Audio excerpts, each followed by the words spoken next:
ورحمة الله وبركاته. إن الحمد لله نحمده ونستعينه ونستغفره ونعوذ بالله من شرور أنفسنا ومن سيئات أعمالنا. من يهده الله فلا مضل له ومن يضلله فلا هادي له. أشهد أن لا إله إلا الله وحده لا شريك له وأشهد أن سيدنا ونبينا محمدا عبده ورسوله. اللهم صل وسلم وبارك على سيدنا محمد وعلى آله وأصحابه أجمعين. سبحانك لا علم لنا إلا ما علمتنا إنك أنت العليم الحكيم. رب اشرح لي صدري ويسر لي أمري واحلل عقدة من لساني يفقه قولي. اللهم لا سهل إلا ما جعلته سهلا وأنت تجعل الحزن والصعب إذا شئت سهلا. ولا حول ولا قوة إلا بالله العلي العظيم. أما بعد. Hadirin jemaah yang dirahmati Allah, alhamdulillah pada malam ni kita dapat bertemu. Tuan-tuan semua sihat noh? Alhamdulillah. Baik, kita berhenti di mana tuan-tuan? Tajuk baru. Tajuk baru kita masuk dah kot sikit.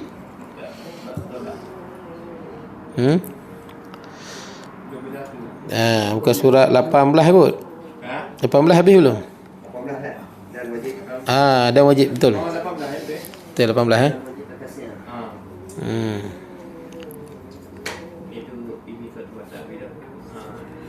Baik. Kita tengok 18 dan wajib. Qala musannifu rahimahullahu ta'ala wa nafa'ana bi ulumi fi darain, kata pengarang.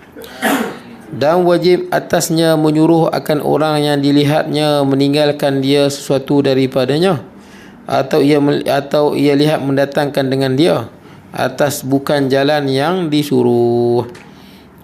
Baik, makna dia apa? Wajib antara tadi kita tajuk ni tuan-tuan, tajuk yang menjelaskan tentang kewajipan mukallaf. Kita sebut mukallaf ni Islam baligh, berakal kan. Jadi kita dah sebut dia kena buat apa yang wajib, tinggal yang larang. Kita dah sebut dah pada perbincangan yang lepas. Yang ni apa yang Allah Ta'ala suruh kita wajib buat.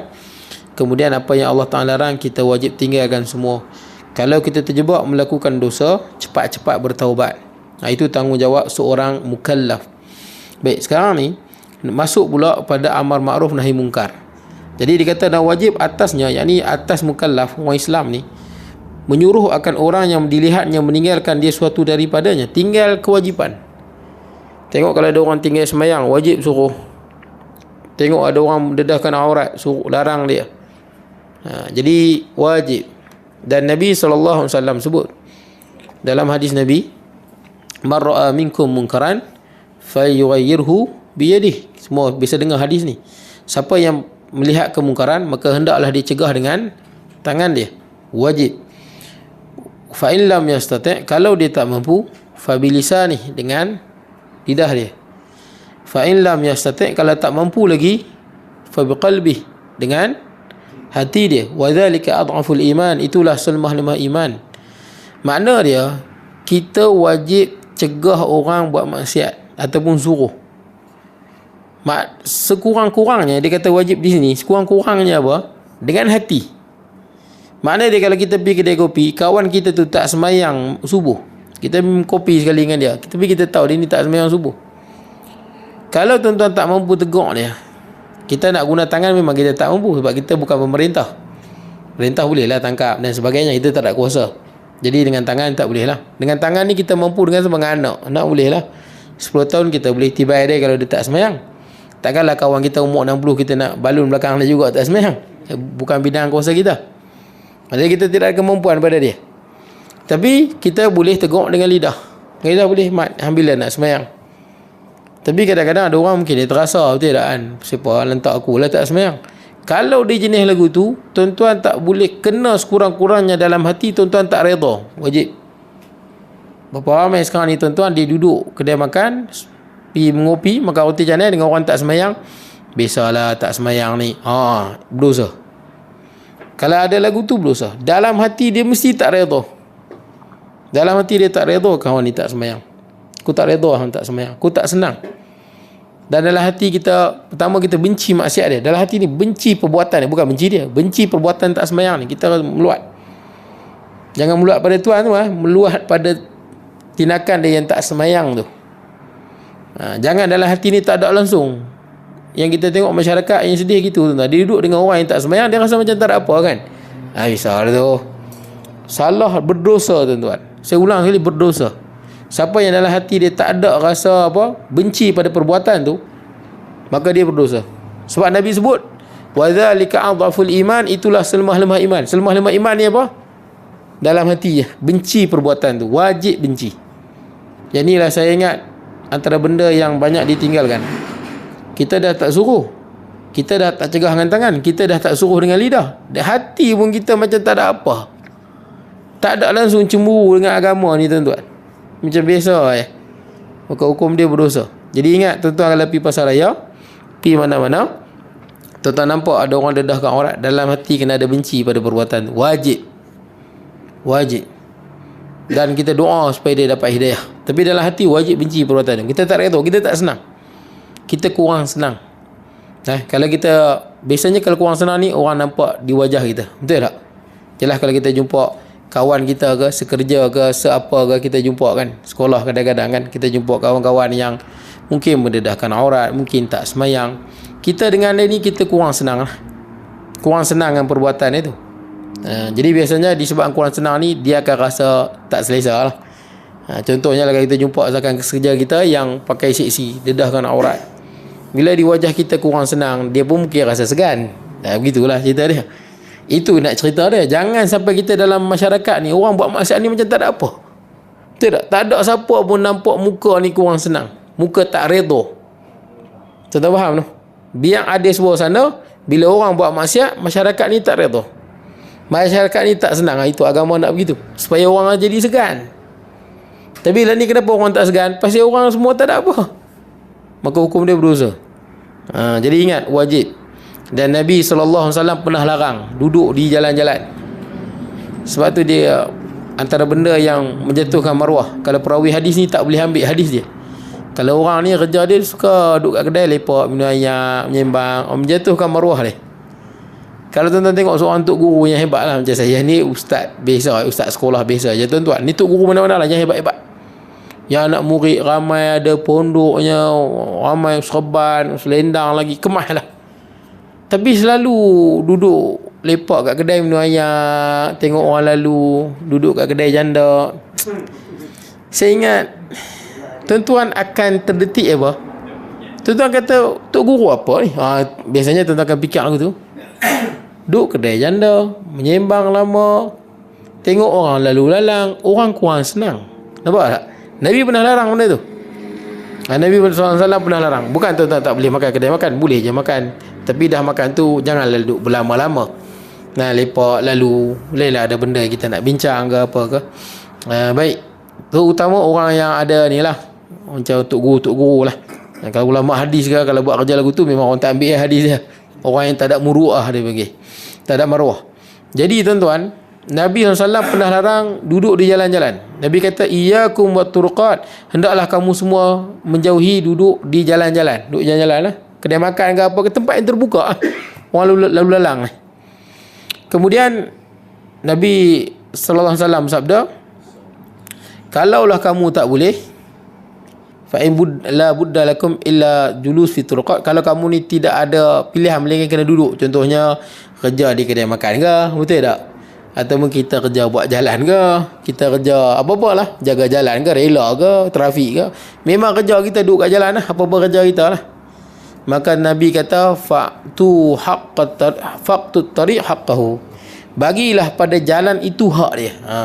Sebab tu Nabi suruh jauhi duduk di tempat jalan-jalan ni. Sebab bila tuan-tuan duduk di jalan, jalan tu ada hak dia. Tuan-tuan yang nak duduk lepak jalan-jalan tempat orang ramai ni, di tempat orang ramai lalu lalang, dia ada hak yang mesti ditunaikan. Yang pertama apa? Raddus salam.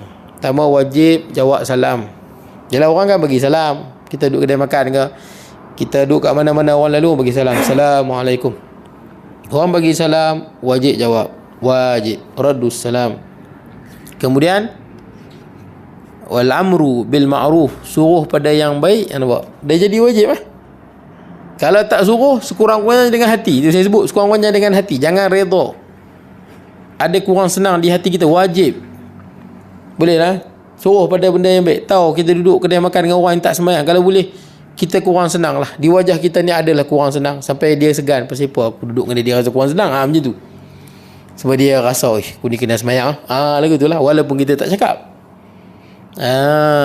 Baik. Wajib suruh pada benda yang baik. Kemudian wa nahyu anil munkar. Yang kedua, kena cegah daripada perbuatan yang mungkar. Tengok orang yang dedahkan aurat ke, yang bukan laki bini, naik motor sekali ke, kena cegah. Najib seronok dia sebut benda-benda ni. Tahu tuan-tuan. Baik. Jadi tuan-tuan, makna dia kita kena ada rasa tak redha. Jangan kita bila kita tengok, biasalah aku muda-muda pun lagu tu berdosa. Ingat tu. Banyak orang lah ni dia tak, macam tak ada apa kan. Saya pernah jumpa orang tarekat. Tak tahu ni tarekat ke terikat ke tuan-tuan, mengarut sangat. Tarekat tu banyak je betul. Syuyukhul Azhar banyak yang bertarekat. Jadi tuan-tuan, dia kata kat saya, dia kata kawan dia tarekat, bini dia tak pakai tudung. Tak apa tak pakai tudung, yang penting hati ni. Hati ingat Allah.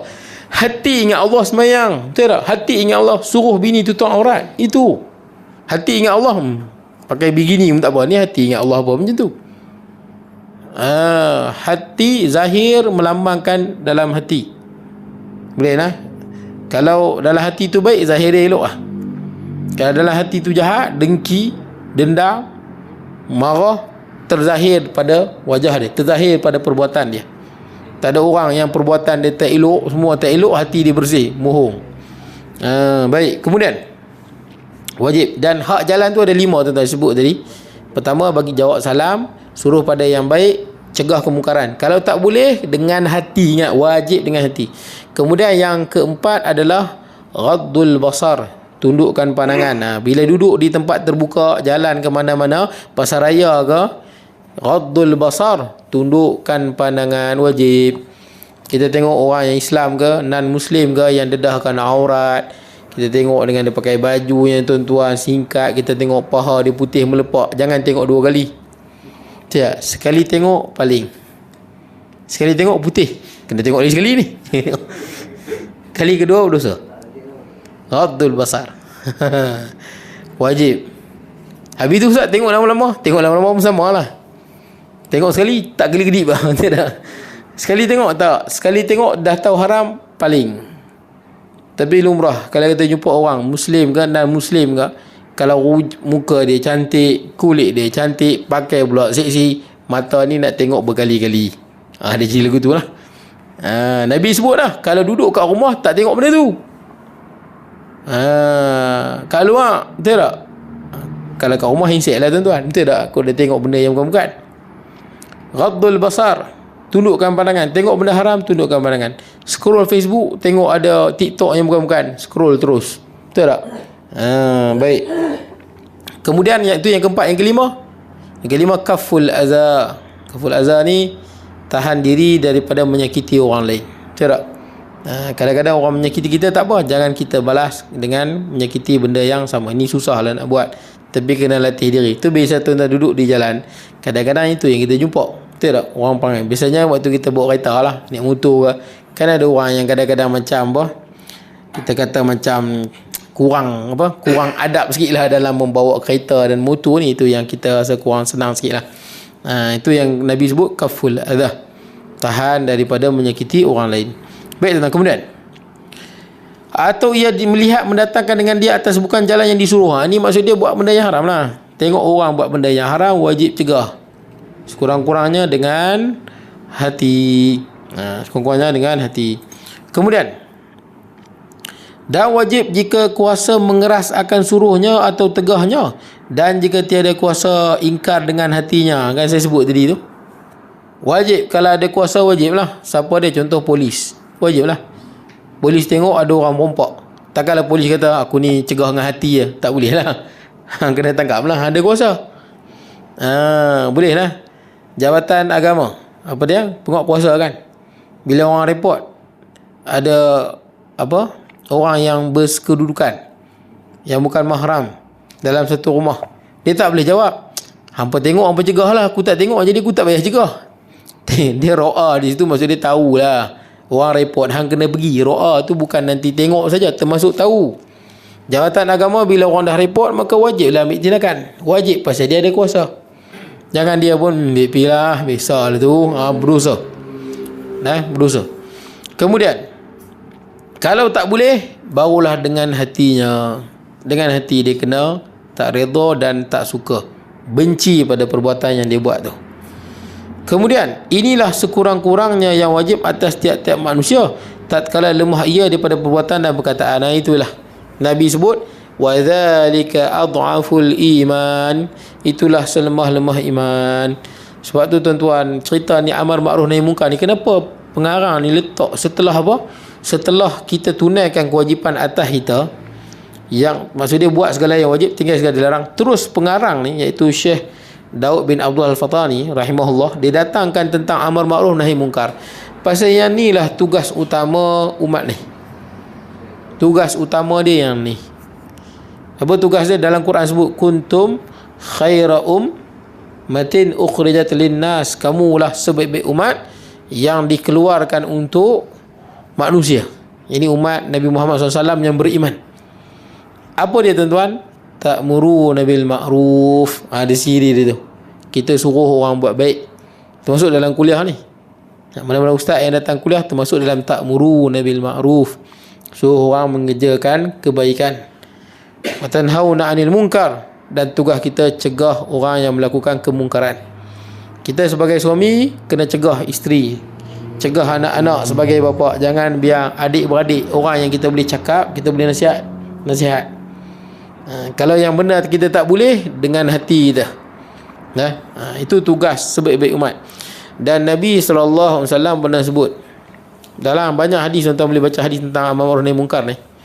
Kata Nabi SAW, la ta'murun bil ma'ruf, kamu ni umat Nabi Muhammad SAW yang beriman ni, kamu ni mestilah, tidak dapat tidak, sepatutnya, sememangnya. Dia tambah tu, dia panggil taukid, la dengan nun tu. Kamu ni mestilah, hendaklah, tidak dapat tidak, kamu semua orang Islam ni menyuruh kepada kebaikan. Mesti tak ada pilihan, mesti suruh. Walatan haunna 'anil munkar, dan kamu semua ni umat Islam mesti wajib cegah daripada benda mungkar. Dia kalau sebenarnya kalau semua main peranan lah, terutama sebagai suami dan ayah, kita akan jadi masyarakat yang cantik lah. Kalau ayah dia tengok sebagai suami nasihat isteri, kalau isteri buat benda yang salah, sebagai ayah didik anak kalau anak ada buat benda yang salah. Kalau semua orang lelaki ni, ketua keluarga ni main peranan sungguh, insya-Allah daripada keluarga elok, masyarakat elok, negara jadi elok. Dia begitu je. Tapi bila ada orang yang mengabaikan, itu jadi masalah. Ada orang mengabaikan tanggungjawab dia. Dia kaki masjid, tapi orang rumah dia naik kereta dengan lelaki lain, dia baby je. Dia kaki masjid dah, anak semayang mentok, tuan-tuan. Ini antara benda yang perlu diperbaiki, tuan-tuan. Jadi tuan-tuan, kata Nabi SAW, hendaklah kamu suruh kepada benda yang ma'ruf dan cegah benda yang mungkar. Kemudian kata Nabi SAW, atau Nabi beritahu, kalau kita tak buat apa jadi? Kalau kita tak suruh benda yang baik, tak cegah benda yang mungkar. Sebab tu tuan-tuan, sebelum saya lupa, jangan benci sangatlah jemaah tabligh ni. Jemaah tabligh tahu, ada benda yang kita kurang setuju, boleh jadilah kita tak setuju dengan golongan tabligh. Bukan semua, dia individu sebenarnya. Jemaah tabligh ni jemaah yang bagus. Saya dulu di universiti saya ikut tabligh. Saya ikut di tabligh. Senang, tak bergaduh dengan siapa-siapa, tuan. Ikut tabligh. Jadi tabligh ni dia berdakwah bagus lah. Kalau ikut tabligh sebenar ni, tabligh pure tabligh, memang stand dia apa? Tabligh bukan benci politik. Kalau ikut tuan-tuan nak tahulah, ini tabligh yang betul-betul lah. Dia bukan menentang mana-mana parti politik. Kalau tuan-tuan dengar ada tabligh yang menentang parti politik, itu hak bawah-bawah, yang juhala lah kita panggil, yang jahil. Asas tabligh ni yang daripada Maulana Ilyas, Maulana Zakaria Kandahlawi, stand mereka adalah dakwah. Stand mereka adalah dakwah. Dan antara pesanan mereka, saya dulu pergi Sibtaling tu, kajian pergi, tiap minggu pergi. Antara nasihat mereka, ulama dia panggil Hadraji di Pakistan. Antara pesanan Hadraji, mana-mana jemaah tabligh jangan menentang mana-mana gerakan Islam di mana-mana negara. Itu perangan tabligh. Dia takkan serang mana-mana jemaah Islam yang dah establish, yang dah memang ada perjuangkan Islam. Tapi bila saya jumpa sebahagian orang tabligh yang hak bawah-bawah ni, yang tak pergi Sibtaling, tak mengaji sangat ni, depa ni lah yang duk serang sangat. Serang parti politik ni, serang parti politik ni, parti politik ni kotor, parti politik ni tak elok, serang Ustaz Zaidru, serang Tunggul Ni Haji, depa serang semua. Ada aja video pun ada tuan-tuan, depa serang. Perjuangan ni tak betul, perjuangan kami betul. Hak yang ni merepek semua. Saya beritahu yang tu. Tabligh bukan stand dia menyerang mana-mana. Stand tabligh adalah panggil orang, dia pergi, dia tujuan dia dakwah.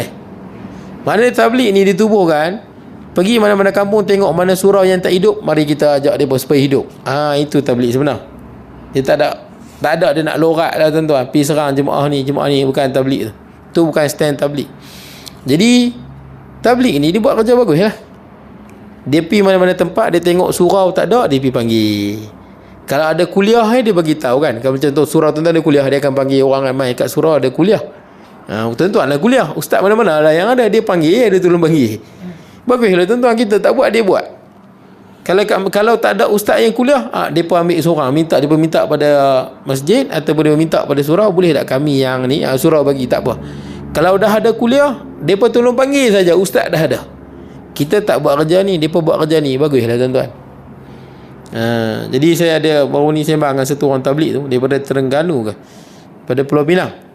Dia cerita dia pergi kat Terengganu, dia kata ada surau yang dah nak tutup, banyak orang yang main surau ni, orang tua-tua, orang muda tak ada. Dia cerita ni dengan penuh jiwa perasaan dia. Saya nampak air mata di mata dia. Saya pun tak terfikir lagu tu kan, tapi dia fikir inilah masalah umat, usaha atas iman dan amal. Itulah tabligh tuan-tuan. Baguslah saya dengar, benda ni cukup bagus. Tak ada orang yang boleh katakan apa yang dia buat tu tak elok. Benda tu memang bagus, pahala besar lagi tuan-tuan. Apa yang dia buat tu tak boleh dinafikan pahala yang dia dapat atas perbuatan tu yang dia buat tu. Dakwah dia kan, dia pergi, dia panggil, hidupkan kembali surau yang dah mati. Baguslah. Dan dia ada risau atas umat, fikir tentang umat. Tu selalu ada tabligh tu, fikir tentang umat. Jadi baguslah tuan-tuan apa yang dia buat. Sekurang-kurangnya gerakan tabligh telah menunaikan tanggungjawab umat Islam. Nampak? Tanggungjawab apa? Amar ma'ruf, nahi mungkar. Nahi mungkar boleh jugalah. Bagi tabligh ni dia tak ada nahi mungkar. Tabligh ni dia nahi mungkar. Bagi tabligh ni kalau tengok orang buat maksiat, ajak buat baik. Jadi bagi depa yang itulah nahi mungkar. Bagi depa lah. Tak apalah falsafah dia, tapi nahi mungkar yang sebenar ni mesti ada kuasa. Maka nahi mungkar sangat kita boleh cegah. Tapi kalau untuk orang yang buat maksiat, orang yang buat dosa, kita nak cegah, kita mesti ada kuasa. Betul tak? Maka nahi mungkar sangat berkait rapat dengan gerakan Islam yang melibatkan politik. Mesti. Sebab dia pun yang nak nahi mungkar ni, nak cegah, nak buat akta dan sebagainya. Memang nahi mungkar sangat terikat dengan gerakan politik. Sebab tu jangan pula kita menghina, merendahkan pula mana-mana gerakan Islam yang menggunakan stand politik. Sebab mereka ni yang dapat kuasa, mereka ni dah nak buat akta, mereka ni lah yang nak buat apa? Undang-undang yang boleh cegah kemungkaran. Boleh? Baik. Jadi tuan-tuan, saya habiskan hadis tadi. Nabi kata kamu hendaklah suruh kepada kebaikan. Alhamdulillah, tabligh jalan dah. Yang kedua, cegah kemungkaran. Ni kena ada orang yang ada kuasa. Dan kita yang ada kuasa kepada keluarga kita, kepada adik-beradik kita. Kemudian kata Nabi SAW, atau kalau kita tak suruh benda yang baik, kita tak cegah benda yang mungkar, maka kata Nabi SAW, atau apa? La yushikannallah ayyab'atha alaikum iqaban min. Hampir-hampirlah. Maksudnya kalau satu umat itu, satu negara tu, tak ada orang suruh buat baik, tak ada orang cegah benda yang mungkar, kata Nabi, memang sangat-sangat hampir, sehampir-hampirnya Allah datangkan satu bala. Summa tad'unahu fala yustajabu lakum. Bila bala tu dah datang, kamu semua pakat berdoa pada Allah, Allah tak kabulkan. Ada tak jadi tuan-tuan?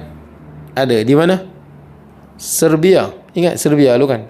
Bosnia Herzegovina. Tuan-tuan ingat lu tahun 1990-an kan? Dia hidup elok ya kan.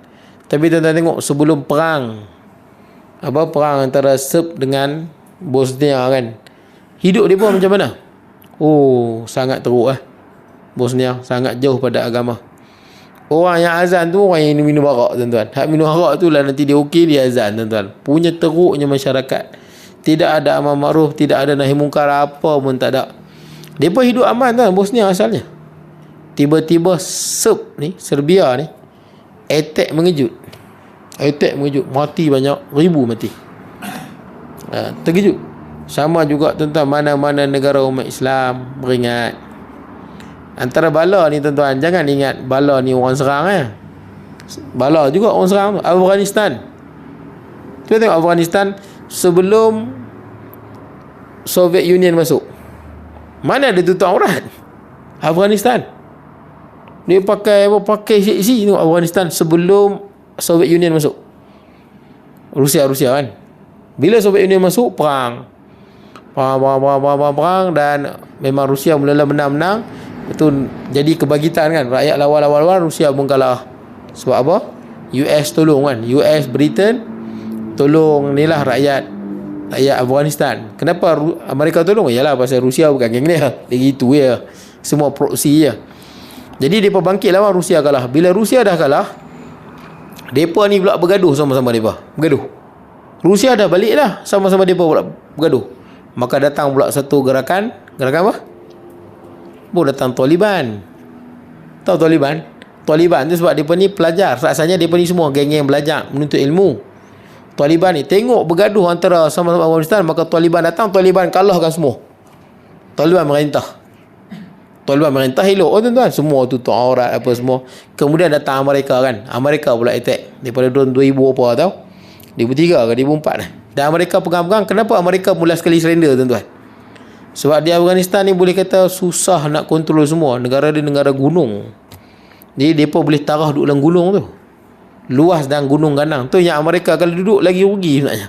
Lagi lama Amerika duduk, lagi banyak tentera dia mati, lagi banyak Lagi banyak kelengkapan dia yang kena bom. Tu Amerika surrender dan ni Taliban pegang.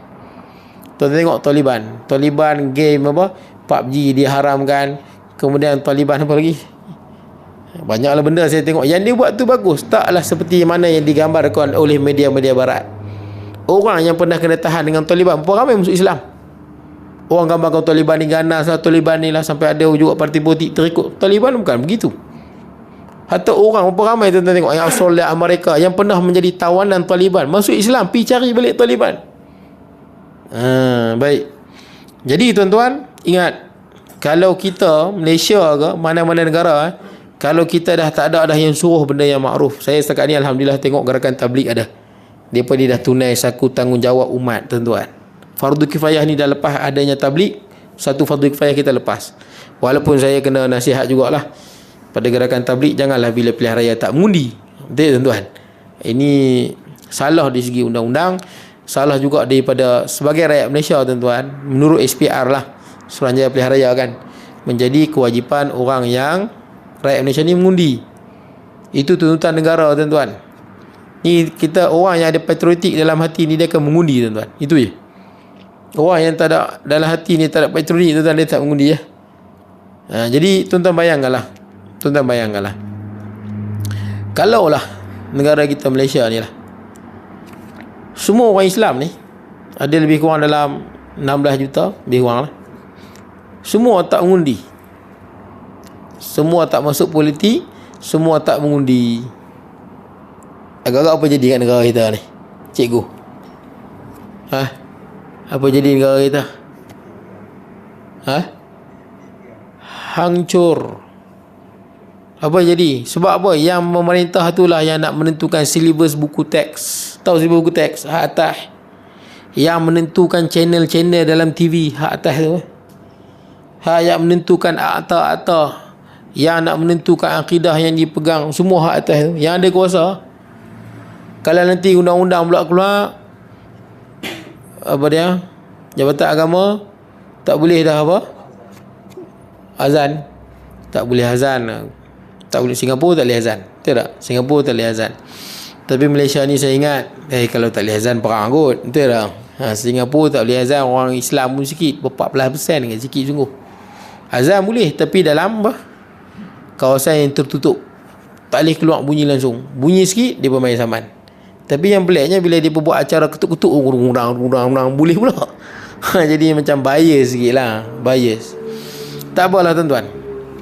Ceritanya tuan-tuan, kalau lagu tu Jahanam Negara, buktinya saya bagi contoh. Tabligh ni kuat di mana? Di India. India sangat kuat tabligh.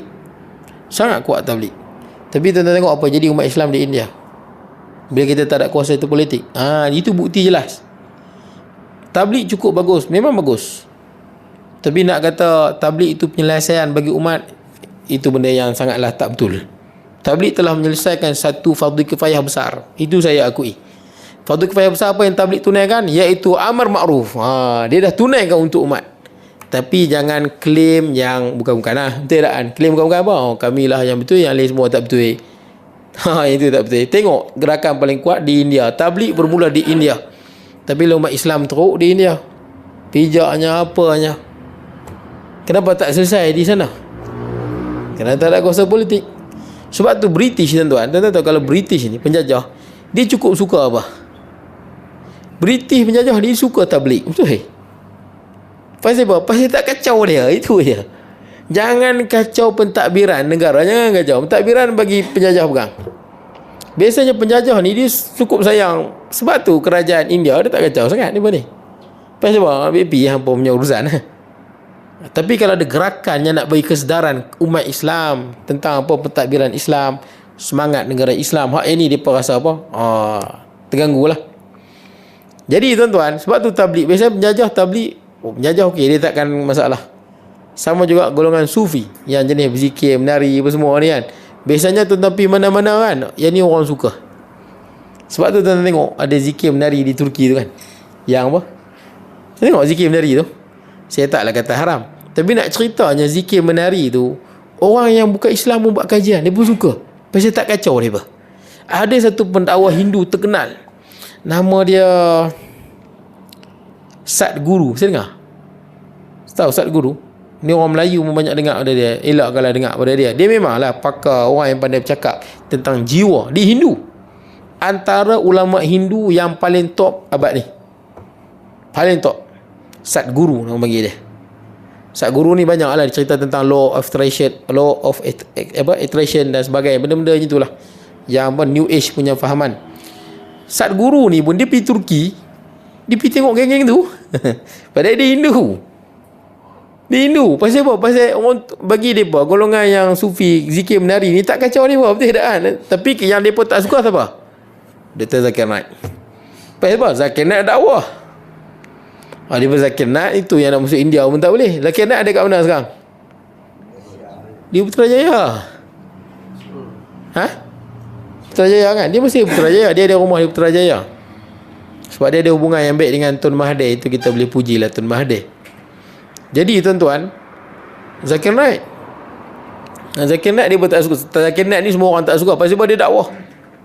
Semangat dakwah cerita kebenaran Islam. Yang ni dia pun kurang senang. Tapi kalau berzikir, pusing-pusing, ambil pi. Hampa tak kacau kami.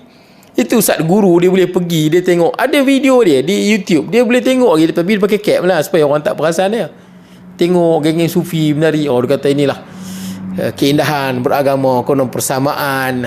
Gitulah. Dia memang New Age punya kefahaman. Dia nak satukan semua agama. New Age punya kefahaman yang law of attraction lah, macam-macam lah tuan-tuan. New Age punya kefahaman ni, dia ambil semua nilai kerohanian semua agama. Dia menganggap semua agama sama. Dia tak mau ada unsur inna dina indallahil Islam. Dia pun tak mau. Sesungguhnya agama di sisi Allah ini Islam. Yang tu dia pun tak mau. Dia pun nak apa? Sesungguhnya semua agama di sisi Allah. Mana boleh macam tu? Dia panggil apa? Itulah gerakan New Age. Dia cuba ambil nilai-nilai baik semua agama, kemudian nak kata semua agama ni sama. Amal semua agama masuk syurga. Mana boleh? Inna dina indallahil Islam. Wa may yabtaghi ghairal islami dinan fala yuqbal min. Quran sebut, siapa yang mencari jalan hidup selain pada Islam maka tak diterima. Wa huwa fil akhirati minal khasirin. Dia di kalangan orang yang rugi. Kemudian tuan-tuan, dan wajib ditinggalkan segala yang haramkan dia Allah, dan wajib pula ia tegahkan yang berbuat akan dia dengan keras perbuatan atau jika kuasa. Macam ulang ini tuan-tuan. Yang atas tadi tu dia cerita kalau kita tengok orang yang menunaikan sesuatu tu salah, boleh lah. Semayang salah, wajib tegur. Hak atas tu, nampak dia kata wajib atas menyuruh akan orang dilihat meninggalkan di sesuatu daripadanya apa ni, hak atas tu, dengan datangkan rukun dan syarat dia. Nampak tak yang atas tu? Wajib dia beribadah pada Allah ni dengan rukun dan syaratnya, dan menjauhi perkara yang membatalkan. Perenggan yang kedua tu nak cerita apa? Kalau kita nampak orang semayang ditinggal rukun, wajib tegur. Boleh lah. Kita tengok dia semayang tak ambil uduk, wajib tegur. Boleh lah. Ada maksud dia sesama Islam. Jangan kita tengok orang ibadah salah kita biar. Itu yang perenggan yang kedua. Perenggan yang ni baru cerita bab nahi amar ma'ruf nahi munkar. Perenggan yang kedua tu nak cerita apa? Tengok ada orang silap dalam ibadah, wajib tegur. Boleh lah. Jangan biarkan, jangan abaikan. Yang ni pun betul lah pengarang letak ni pasal saya dan tuan-tuan. Saya yakin tuan-tuan yang main masjid, tuan-tuan yang bedah semayang ramai-ramai, tuan-tuan pernah tengok orang semayang salah tak? Ambil uduk salah. Pernah tak pernah? Ada? Tak perasan tu? Tak perasan. Ada. Contoh yang salah yang mana kita nampak? Saya pernah jumpa orang yang ambil semayang, orang tua ambil uduk, dia basuh kaki dia atas lantai, dia corok atas. Sah kan? Sah macam nak tapak kaki pijak simen. Wajib tegur. Tapi kalau tegur, mempuih marah. Itu susah. Saya pernah sebut kat tuan-tuan, satu orang tua azan, dia pergi masjid lama dah, umur dia 80 lah ni. Saya tak nampak dah, dia mungkin dia tak sihat dah kot. Tapi dulu saya mengajak dia ada.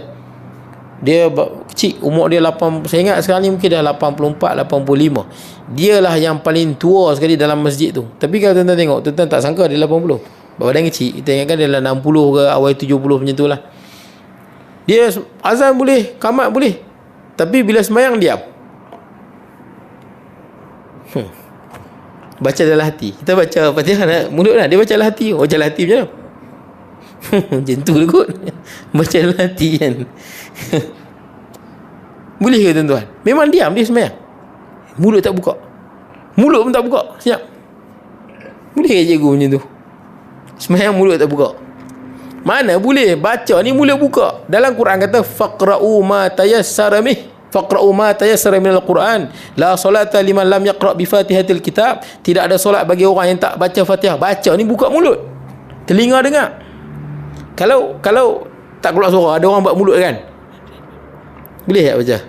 Itu pun bukan baca, itu mulut bergerak. Baca ni telinga dengar, keluar suara.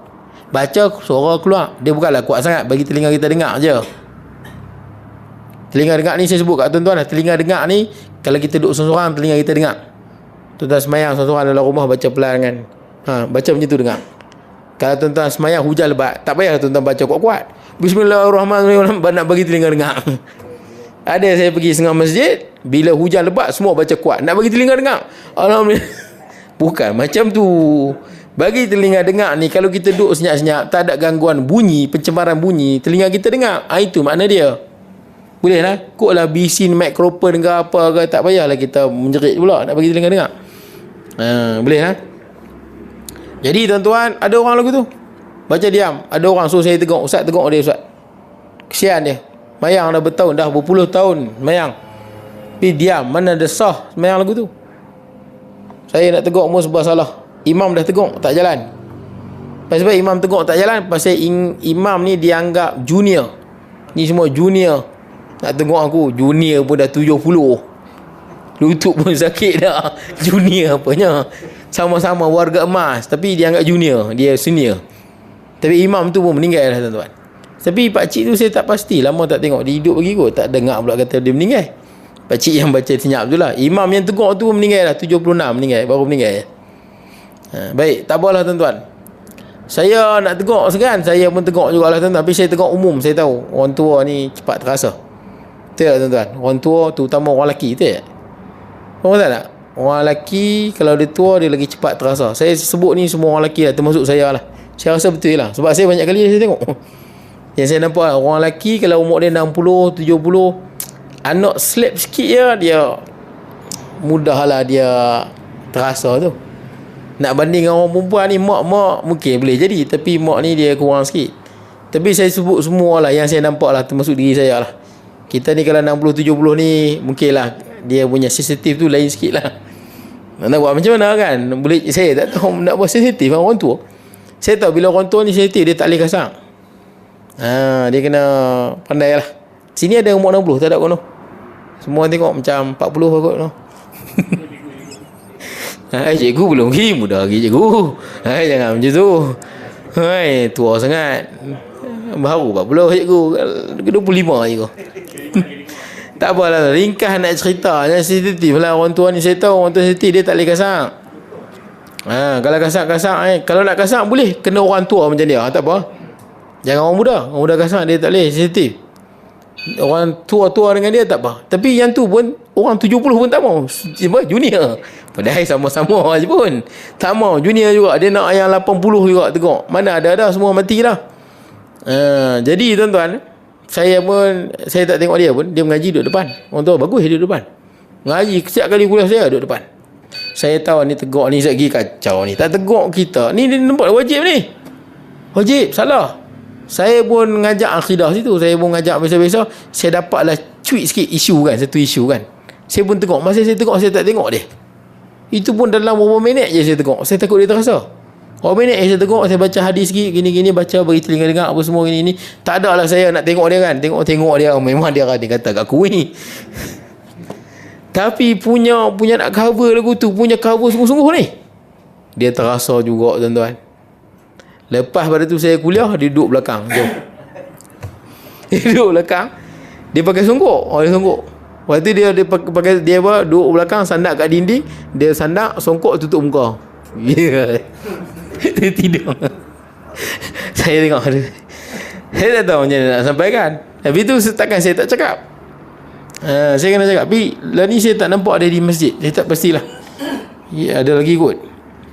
Baik. Jadi itulah wajib wajib kita suruh. Macam saya pernah sebut kata Ustaz apa? Ustaz Syahul Hamid. Tuan-tuan kenal Syahul Hamid? Syahul Hamid. Saya sama dengan Ustaz apa di Al-Azhar tu. Syahul. Syahul Hamid. Ustaz sempat kenal di Al-Azhar? Dah lah. Okay, kawan-kawan Ustaz lah ni. Ustaz Syahul Hamid dia pernah bagi tahu dia semayang dan ceramah dia lah semayang. Ada satu hamba Allah ni masuk lambat. Maksud dia masbuk lah. Bahasa kita kata masbuk lah. Padahal masbuk tu orang yang tak sempat baca Fatihah. Tapi masbuk orang Melayu ni, orang yang imam bagi salam dia naik rakaat. Tak apalah.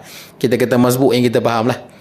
Masbuk dari segi fiqh ni, orang yang tak sempat baca Fatihah. Itu masbuk. Nah, kita angkat takbir, baru baca Fatihah sikit, imam rokok, kita rokok dengan imam. Kita masbuk lah mana dia. Walaupun dapat rakaat.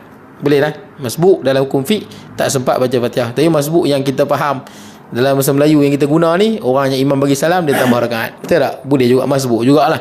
Tapi yang kita faham lah. Baik, jadi tuan-tuan, orang ni masbuk lah, masuk lambat. Dia masuk rakaat yang kedua kot. Rakaat yang ketiga. Jadi bila imam bagi salam, rakaat sembahyang tu 4 rakaat. Bila imam bagi salam, dia kena tambah lagi 2. Sebab dia dengan imam sembahyang rakaat ketiga dengan rakaat keempat. Betul tak? Rakaat pertama dengan rakaat kedua dia tak sembahyang lagi.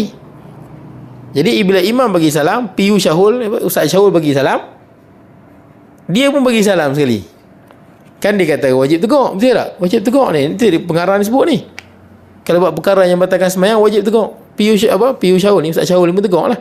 Ni bang semayang ni tak cukup 2. Kena tambah lagi 2. Memang kita bila dah bagi salam, kita boleh naik terus. Betul tak? Naik terus. Selagi mana tak bercakap lah. Jangan bercakap banyak. Betul ke? Ya ke? Aduh, bercakap banyak pula. Kena ulang lain lah. Jadi bila Ustaz Syahul tegak dia, so dia tambah lagi 2. Ingatkan dia lupa bagi tahu dia. Dia kata apa? Okey lah aku semayang. Kat luar tu punya ramai lagi orang tak semayang. Boleh macam tu tuan-tuan. Dia memang ada orang lagu tu kan. Main ni nak tunjuk aku semayang. Tapi Ustaz Syahul kata apa? Kalau macam ni bang, baby abang tak semayang. Betul kan? Betul. Semayang zuhur 2 dengan tak semayang macam tak semayang. Betul? Orang semayang zuhur 4, dia semayang 2 macam tak semayang. Baik tuan-tuan, kemudian jadi amal ma'ruf lah, tegahkan keadaan keras, perbuatan atau perkataan jika kuasa, dan jika tiada kuasa maka dengan hati itu ia ingkarkan dan ia jauhkan daripadanya segala tempat berbuat maksiat itu. Jauhkan tempat yang kita nampak orang buat maksiat, kita tegur tak jalan ataupun kita ingkar dengan hati. Dan ingat dia kata jauhkan tempat tu. Pasal apa? Pasal kita pun tak ada kuasa nak larang, kita pun ingkar dengan hati je, jangan duk pergi selalu lah. Tidak seolah-olah kita pula redha dengan tempat tu. Kelak malam banyak maksiat, kita dah, aku ingkar dengan maksiat dia buat ni semua, tapi hang duk pergi selalu buat apa? Tidak, aku pergi, walaupun aku pergi tapi hati aku ni ingkar.